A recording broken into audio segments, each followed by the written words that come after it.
Inside Story Uganda, real source of political updates.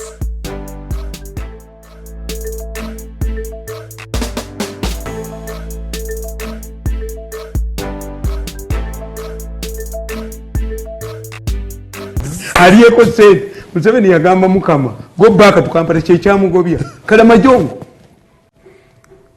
Teyamanya kye baagala kulabagulira mu kyalo. Era Kalamajongo MPs defended him. Omusajja yabawadde ki? Lunch. Omukalamojo mutwala muchere. Ezo wali omuchere. So therefore, if I'm changing no. This is what type of people are you? And we come from different chi, and the people vote.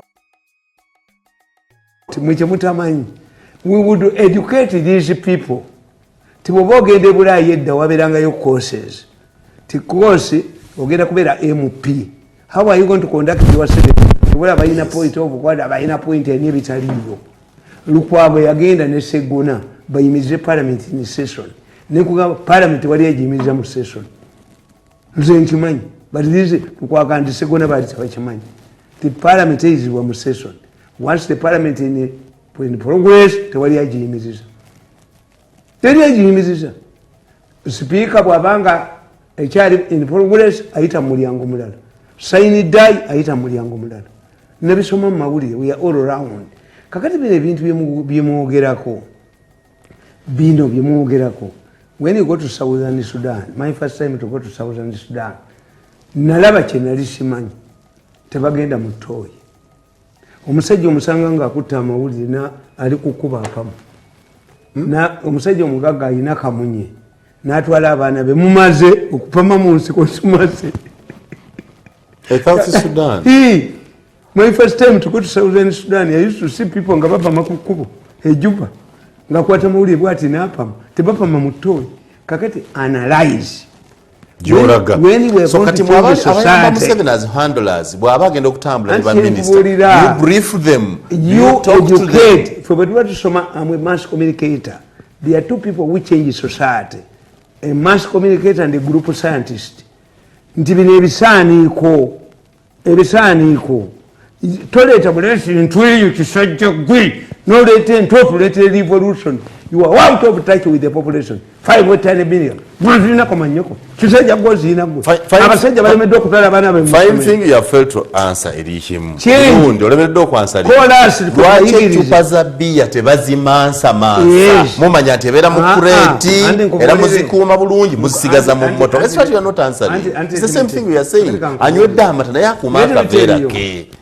Nagenda e Rwanda mu lutalo emyezi egi. Enviri zange nakomawo nazo. Why? Jajjaffe yali atugambye nti enviiri zo ziteekebwa mu kigogo. Kasita akanyonyi kazizimbisa ennyumba ogw'eddalu. I cannot gamble.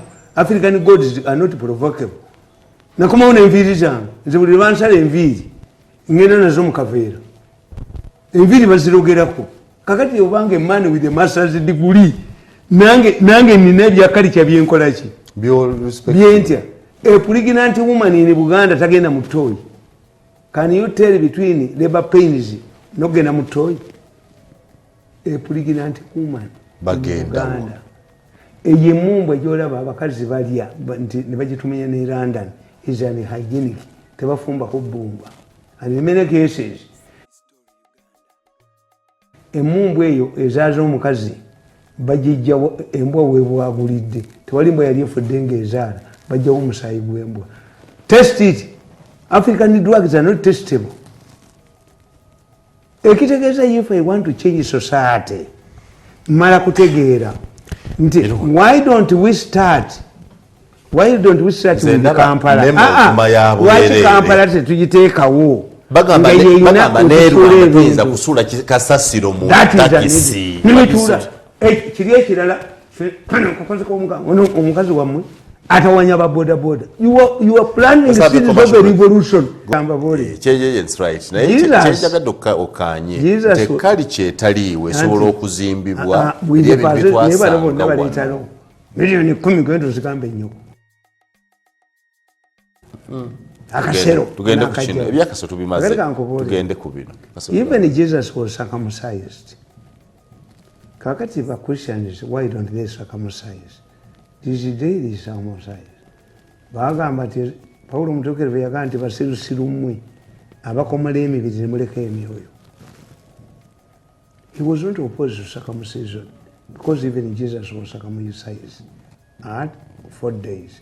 Only that, basirusiru mmwe abakomola emibiri ne muleka emyoyo. By the time I grew up, nga batugamba ti bwe mukomola omuntu yagenda mu ggulu ne bamuga Katonda namugamba nti ako kaalagawa lwaki wakakomolako nze ke natonda. But it could be ti omwana omulenzi aleme kuyita mu nnyina. Era Abaganda tukugamba senkuzaale nkuzaale ng'omwana omulenzi ayita mu nnyina. It could have been a cover, not to embarrass your mother. Era Muganda woman bw'asula n'omwana omulenzi asula mu kikooyi.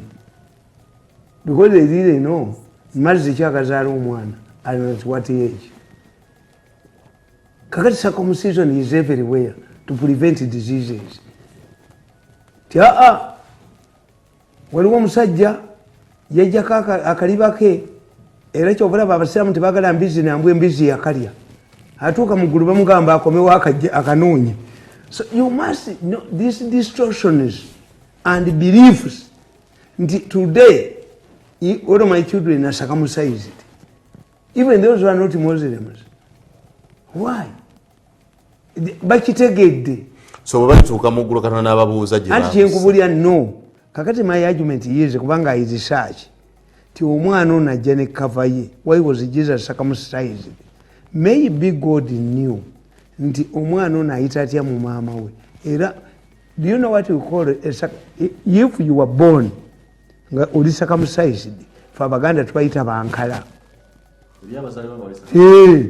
Owenkala abana ekisiraani kyamaanyi nnyo talinnya mu lyato. Abavubi okuliyisa mu lyato omusajja bamalanga mukebera mu mpale vaku zino speed boats. A man could not boat a canoe nga tebamaze mukebera mpale. Owenkala tolya bagamba asibye akakala jawakakala. A man who is born circumcised is called Owenkala mu Baganda, and he is in Ekisirani. I did not know that those people exist. Even if you are going to do business with somebody, a man, musumulule empale olaba bawankala basi wankala. Yes. What are you saying? Nalaba ebintu bibiri bwe nali nkyakola ne Museveni. Bwe twali tugenda mu UN nga tusesa $1,000,000, Nigeria was the second to speak after Museveni. Nigeria yasaba enakuwogera nga giwe time. Bwe twagenda Nigeria, president wa Nigeria yaladuwa yamugamba ndi omanyi ebyaffe byonna wali obikubi. Museveni yagamba $1,000,000 mu Africa mulowooza mayembe. Mulowooza mu mayembe miracles. When it is announced on the screen that the next speaker is Yoweri Museveni, President of Uganda, Museveni has the best ideas that have not percolated in this country. Highly rated the outside Uganda. Zibampako omulimu Zambia nga bampa $1,000,000, $10,000. Nakola weeks nenkomawo mu Uganda. Naye what happened? Bwe twagenda Zambia, eyali president wa Zambia, Lupia Banda. If you want to be comfortable, ensi efaananya olulimi lwaffe. Zambia babayita bannyanja, balina kabira bbiri. The Nyanjas, era seba omugga e Zambia, omugga ekigambo kye bayita omugga odduka kyabuwemu, naye embwa gyeri mulamu gyali biki omutima biki byonna. There is a tribe that speaks our language. I strongly believe baava wano. They are migrated to the south. Naye gundi yagamba Lupia Banda. Lupia means a rich man. Nafu mu Uganda tuba ayina Lupia. Lupia. Kuba abayindi be basooka okujjawo. Lupia Banda, the richest Zambian, yawangula akalulu ke Berlusconi, the richest Italian. Naye bwe yali agenda mu kalulu, Pia Banda yakoba over minister people na I wanted to listen to my lecturer. When Museveni is attending a conference, watch the bafuna we bamunyigana ayogerako. But why? Taina ba disciples. He's highly rated. Taina ba disciples. Outside Uganda. Taina ba disciples baina babbi. Museveni has thieves who don't bagala musula. You cannot say, I did mass communication, I'm a change agent. Waliwo eddiro ly'omuntu ly'otunuulira nengana okujjamu nga tostabonere nga towadde eddiro kitiibwa nga terifaanana ngatto zange mu Europe gwe wennyini gw'otya okusuula akaveera kagundi is clean everywhere. Nino bisajja irina omutwe oyagala kyeki anti nkubuulira oyagala tusooka na passeso balabenga not sajja lino sirunyu that idiot is this man is from environment 10 billion gozina you are targeting our vehicles ozina gwembwa gwe tusajja gwe ina 10 million oyina 10 million gwe nti emotoka tulagidde police ezikwate nga tolina kasiro nga bakajjawo kati akasira ak'ebitaano no balina gye baagala okukajja Mirundi wadde ekyokulabira lwaki ecupa za bia tebazisuulasuula everywhere lwaki tebazisuula nga bali otambuddeko ogenda otokolanga wali badde musiramu n'ogendako emakka I think you have never traveled bw'ogenda mu mawanga gali what Museveni helped me kuva mu maalo bw'ogenda mu mawanga gali n'oli emmere tolikaawo sowaani ebintu byonna biri disposable okwata tuleeyo n'ogiteeka mu kasero muli ne babikunya ne bigenda ewalala kiwedde yes recyclable but to build a culture let me tell you this man I'm the head of the traffic police are you the first one waliwo seruwo yagenda waliwo ono gundi tunaguma nawe yagenda waliwo sigwosose leka kujoga abantu musajja gwe uliokojjeka abantu bodaboda zaabwe kubanga mumi n'ama company agawola you are plant temugante twababuulira me I don't incite but I tell you ojja kudduka musajja gwe wa traffic ojja kudduka why as an expert in traffic why don't you advise Kampala State Council stop the bodabodas where they are coming from I've solved the matter partly mbaletedde ekyuma ekiyiga emmotoka if Wuguma is looking for kasasiro what if I buy these vehicles nenzinyiga bajja kuzingulako about the machine me I'm ahead of you neto yinza gamba you look at this woman why have we failed Museveni is a socialist ekibadde kifulemesa bantu ba gavumenti nga sente bwe zigenda abakozi ba gavumenti bazirya kati zino baziweereza abantu Museveni is a socialist who want to give capitalism a human face. Capitalism is faceless. Era Nyerere yagamba Kenyatta, you are creating a man-eating man society. Man eateth man. Yes, that's what you are having in Uganda. Are you an idiot from Nema? Nagamba nti bw'oba tolina kasero ne bakukwata mu mmotoka nga tolina kasero billion 10 that this man is out of touch with society. How? We don't want you to litter. Lwaki ogenda osuula gasiya mu kkubo olidde ennyama yo change agent.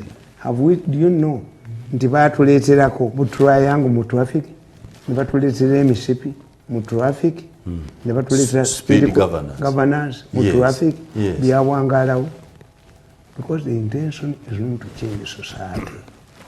Nigeria was the second to speak after Museveni. Nigeria yasaba ebyokwogera bagiwe time but wagenda Nigeria president wa Nigeria yaladuwa yamugamba ndi omanyi ebyaffe byonna wali obikubye Museveni yagamba miliyoni gold mu Africa mulowooza mayembe mulowooza mayembe miracles. When it is announced on the screen that the next president speaker is Yoweri Museveni, president of Uganda, apasi damu nejjula whole. Museveni has the best ideas that have not percolated in this country. Highly rated the outside Uganda. Nze bampaako omulimu e Zambia nga bampa million za dola, emitwalo gya dola 10. Nakolayo a week ezi nenkomawo mu Uganda. Naye what happened? Bwe twagenda e Zambia, eyali president wa Zambia, Lupia Banda. If you want to be comfortable, ensi efaananya olulimi lwaffe. Zambia babayita banyanja, balina kabira bbiri, the nyanjas. Era sebo omugga e Zambia, omugga ekigambo kibayita omugga odduka kyabuwemu, naye embwa gyeri mulamu gyali biki omutima biki byonna. There is a tribe that speaks our language. I strongly believe baava wano. They are migrated from environment. 10 billion goes in. You are targeting our vehicles. Ozina gwe mbwa gwe. Tusajja gwe ina 10 million. Una 10 million. Nti emotoka tulagidde poliisi ezikwate nga tolina kasiro abakajjawo kati akasiro ak'ebitaano no balina gye baagala okukajja Mirundi London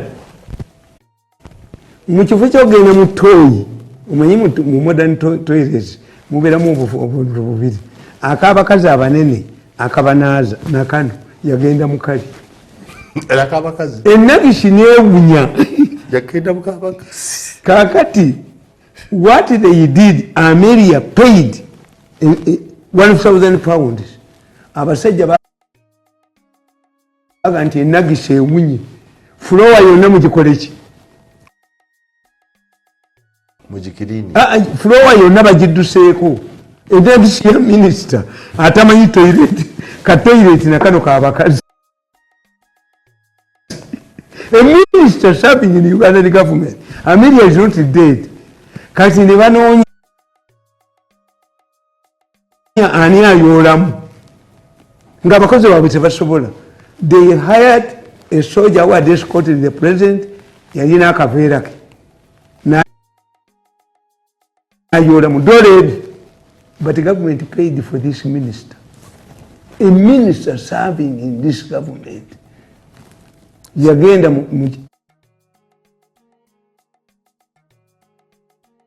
nayiwa nagisi evero yayiwa enagisi ate waliwo yatobya obuliri nebaga this urine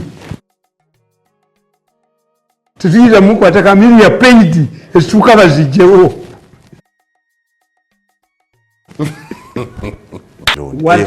tubamaliriza baviireko ddala katika amasomero Britain nabagamba how did Britain primitive capitalism develop into mature capitalism. So what are you calling primitive capitalism? Ebya Paris development model obiyita Paris obiyita environment okola ki primitive capitalism.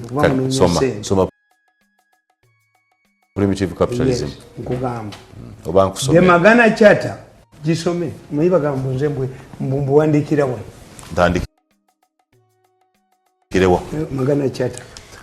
The Black Revolt. The Magana Charter in Britain gave powers to the landlords to control the Basenze as if they are slaves. All sorts of torture and harassment were meted on Basenze, and more like the case of Buganda. The landlords and the Basenze were British. The landlords had been elevated to these privileges by their positions and status, not by academic performance, hard work or bravery in battles. The population therefore resisted and challenged their authority. It was around this time that Britain underwent through the Industrial Revolution. This is the time when towns and cities were developing. The merchants and explorers had acquired marine technology and gunpowder to conquer foreign lands. The smelting of iron ore and the importation of silver, diamond and gold became an economic venture. This is what motivated traders to venture into the hinterland for slaves, ivory and other minerals. This reminds me, you, not me, but him. This reminds him of the cross-border smuggling business during the Idi Amin era in Uganda, commonly known as Magendo. This followed the collapse of the economy in Uganda and the expulsion of the Indian community that were in control of East African economies. Once the people failed to get basic goods from shops, they switched to magendo. The word magendo comes from a Luganda word, orugendo, which means a long distance or a long journey. This was in relation to the distance the traders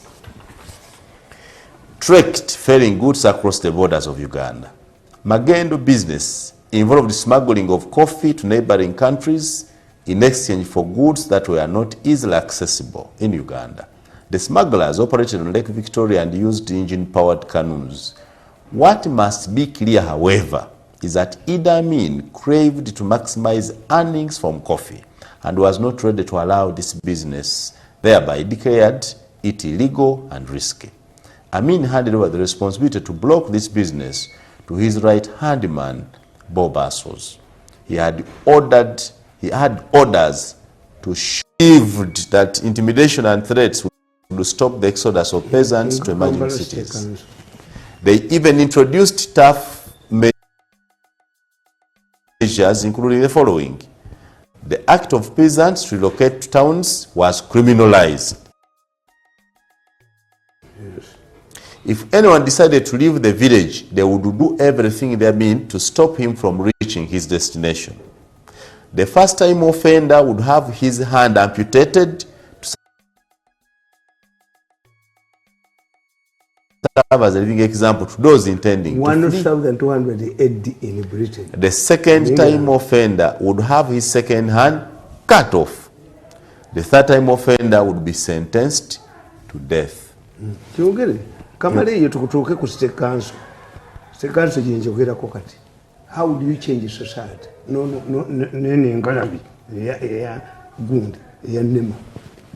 at what these people did.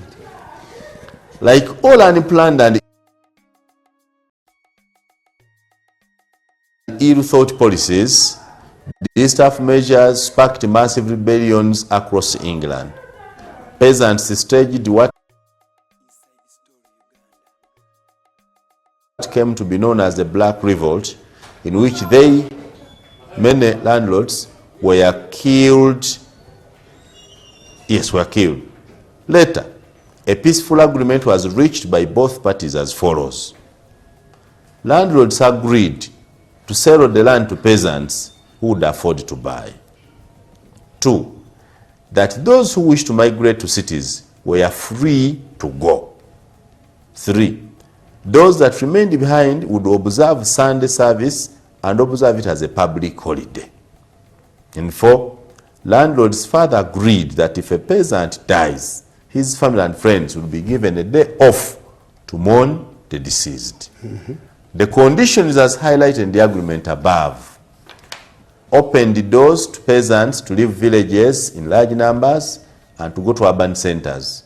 As a result, 2 factors emerged, and I'm reading those ones and I end it there. The departure of peasants in large numbers left villages empty, and landlords resorted to rearing sheep. This period is referred to as the fencing period in the English history. 1200 AD. The fencing system in England. As the people left villages, the landlords fenced off the land and ventured into wool production. The second factor is the introduction of the vagabond law in the cities. This law was intended to maximize joblessness and crime in cities. Cities introduced tough laws to regulate new immigrants and force them to look for jobs in factories. Ye kasika zefe metuyamba mwe mugenda okudduka mayanja ayamba kasika zajja okudduka kasika zitayagala status kwekyuke bana yayine ettaka kakati katubaleke nedda katubaleke abantu abatwale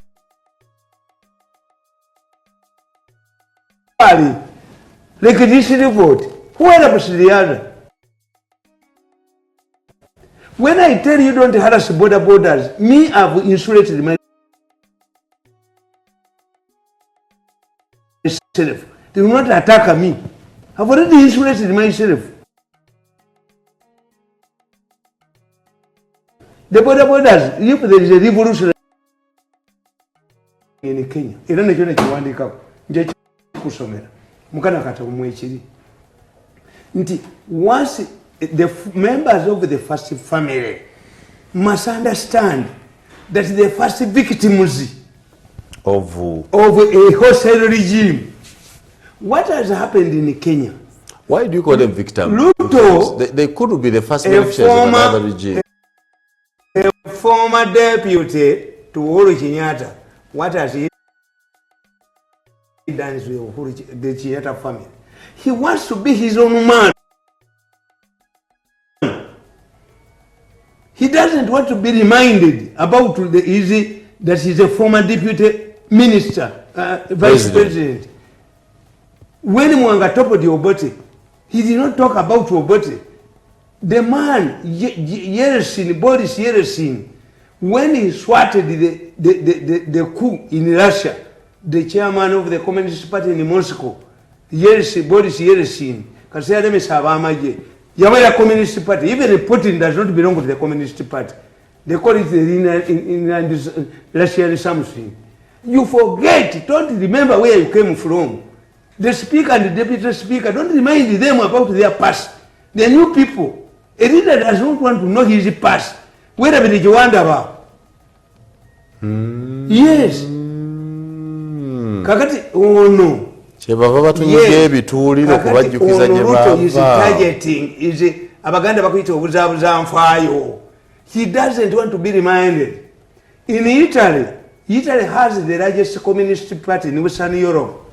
When communism collapsed, the communists turned themselves into progressives. Irani basigala mu power. Nga public tejukira bya gulo. If today you look at the trend, the people who are fighting in Muhozi have jumped on Muhozi's bandwagon. Ekyo kyekinnemesa okuwa ebyobufuzi bya mubiwagira avumye leero enkya yawaana balukahale yango bakola ediyo ye apologize tulwabo kidduka n'entwe yakyo n'entwe kati kigenze wa Muhozi.